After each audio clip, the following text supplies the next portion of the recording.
بسم اللہ الرحمن الرحیم۔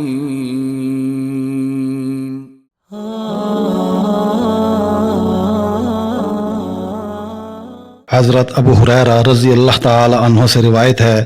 انہوں نے کہا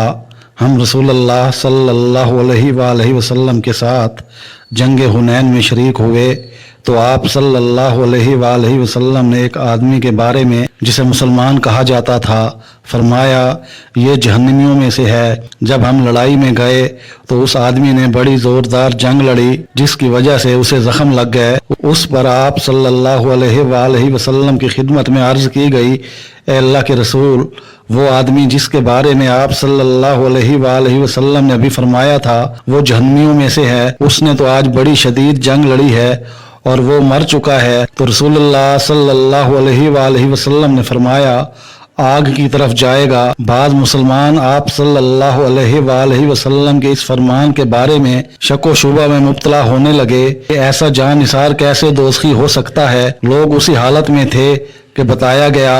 وہ مرا نہیں ہے لیکن اسے شدید زخم لگے ہیں۔ جب رات پڑی تو وہ اپنے زخموں پر صبر نہ کر سکا، اس نے خودکشی کر لی۔ آپ صلی اللہ علیہ وآلہ وسلم کو اس کی اطلاع دی گئی تو آپ صلی اللہ علیہ وآلہ وسلم نے فرمایا اللہ سب سے بڑا ہے، میں گواہی دیتا ہوں کہ میں اللہ کا بندہ اور اس کا رسول ہوں۔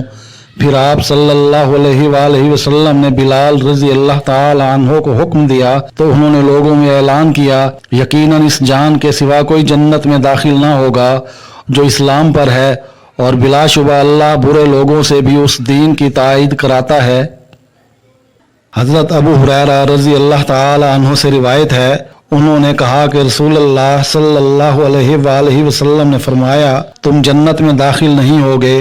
یہاں تک کہ تم مومن ہو جاؤ، اور تم مومن نہیں ہو سکتے یہاں تک کہ ایک دوسرے سے محبت کرو۔ کیا تمہیں ایسی چیز نہ بتاؤں کہ جب تم اس پر عمل کرو تو ایک دوسرے کے ساتھ محبت کرنے لگو، آپس میں سلام دعا عام کرو۔ حضرت ابو ہریرہ رضی اللہ تعالی عنہ سے روایت ہے، انہوں نے کہا رسول اللہ صلی اللہ علیہ وآلہ وسلم نے فرمایا جب ابن آدم سجدے کی آیت تلاوت کر کے سجدہ کرتا ہے تو شیطان روتے ہوئے وہاں سے ہٹ جاتا ہے، وہ کہتا ہے ہائے اس کی ہلاکت۔ اور ابو قریب کی روایت میں ہے ہائے میری ہلاکت، ابن آدم کو سجدے کا حکم ملا تو اس نے سجدہ کیا،